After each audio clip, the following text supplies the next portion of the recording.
रङ लेखेछ कि के गरेछ काका गराई बाको नातिले पढिरहेनु अहिलेदेखि कपी समाति समाति मम्मीलाई पढ्न नदी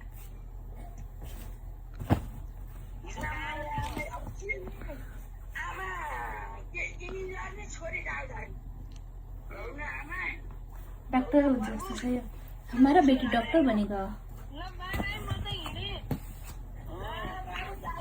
बाप रे आज त के हो सारी सारी लाएर टुकुली नपढेको कख गर नि जाऊ म पढ्नु परेछ उसलाई अहिलेदेखिबाट पढ्नु परेछ यहाँ हेर्नु पढ्न दिन भनेर हेर्नु यहाँ रिसाइरहेको